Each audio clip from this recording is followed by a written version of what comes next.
enseñando cómo poner un título, cómo hacer un chapó, un sumario.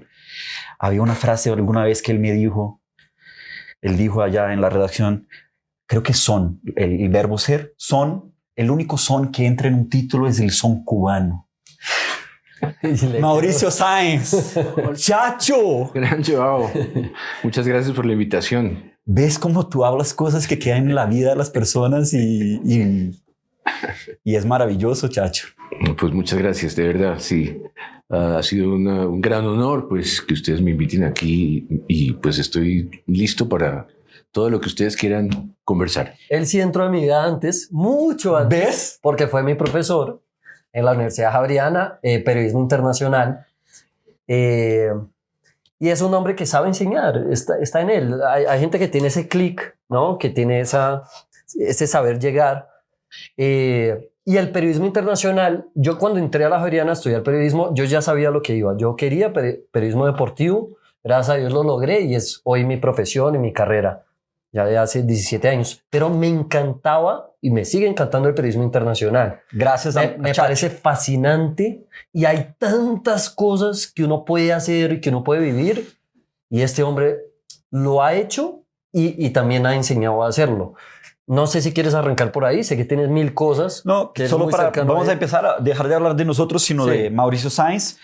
Lo único es, Mauricio, desde mi perspectiva, que entré tarde, pero logré trabajar con él y lo admiro de montón. Había una cosa, no sé si a Mauricio Sáenz le pasaba lo mismo, pero desde mi personalidad y yo, Gabriel, que era diseñador, es difícil entrar a la vida de Mauricio. Es difícil que él te acepte y se abra. Y con Chacho, en algún momento, después de algunos años, cuando me tocaba entrar a la sala de él, con las páginas y todo, solo con mirarlo, yo ya sabía cómo estaba su día, qué quería decirme, que sí, que no, y si estaba todo bien. ¿Te pasaba lo mismo conmigo o es una locura en mi cabeza? Ya no van a hablar de ti.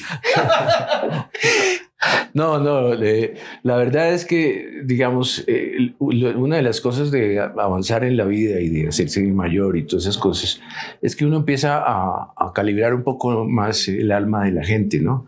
Y uno sabe muy bien con quién se está metiendo.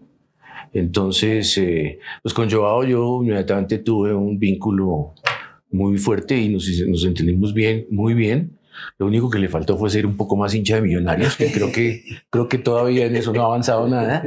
Aunque parece que el chiquito sí es hincha de Millonarios. Parece que sí, Andrea va por ese camino. Que es una parte muy importante de nuestra conversación, sin duda. Esto no puede pasar por otro camino que decir. Exacto. Chacho, eres una referencia de semana del periodismo de este país. Ahí, ¿cómo ha sido vivir en un medio de comunicación, el escrito, donde tuvo un auge, me imagino que en los 90, donde los cierres de ediciones se comía sushi, se comía rico, hasta los tiempos de hace poquito, donde te dan 8,000 pesos para un cierre, para ver a ver qué compras de comer? El glamour del periodismo escrito hasta lo que hemos vivido tú y yo últimamente. Bueno, es que mira, cuando yo entré a Semana, que fue en el año 86,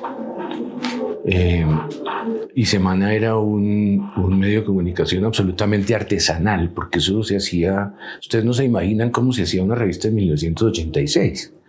Esto era, digamos, el diseño, por ejemplo, eran unas hojas que eran como para hacer lo que llamaban la maqueta, y de ahí se pegaban ¿cómo se llamaban? Las galeras. Las galeras salían, había allá abajo en el cuarto de la muchacha de la casa, porque era una casa que había sido de familia y estaba en ruinas fuera de eso. Y allá abajo había un señor que escribía en una máquina grandísima que pasaba a la máquina en los artículos que escribíamos, los escribíamos en máquina de escribir. Entonces él convertía eso en una tira que luego se iba a convertir en las columnas de la revista, pegada sobre esta base que les digo yo, de la maqueta. Y las fotos se metían dentro de los espacios que quedaban, pero nunca se podía hacer un silueteado o una cosa así, ¿no? Entonces, esa era semana. Era en la casa de un señor muy importante, de los padres de un señor muy importante, y era alquilada en la calle 85, número 1046, que ya no existe la casa, pero había pedazos en donde uno podía mirar al primer piso por entre un hueco de la madera, claro. ¿No? Esa era semana. Había muy pocos baños en la casa, entonces a veces uno tenía que entrar al baño y pasábamos por la oficina de Felipe López al cuarto principal con su baño, que era el único cuarto que tenía baño privado, y teníamos que pasar ahí. Él estaba hablando con un ministro y nosotros entrábamos de pipi. Esa era semana. Semana era una cosa muy, muy, muy básica, muy artesanal. Bueno, es decir, básica y artesanal. Pero con mentes muy poderosas. Aparte del hecho de que en esa época pues no había las posibilidades técnicas que existen ahora, claro. ¿no? Pero además era artesanal y era una cosa muy hecha, prácticamente era un milagro que saliera esa revista, porque además no había muy poca disciplina. Eso era una cosa totalmente caótica. Después vimos ya contigo, cuando tú ya estabas, eso era una cosa muy, muy organizada y eso funcionaba divinamente. Todo con unas horas. En aquella época yo no sé cómo salía la revista. Pero sin embargo, lo que acabas de decir ya empezaba a tener una influencia enorme en el país.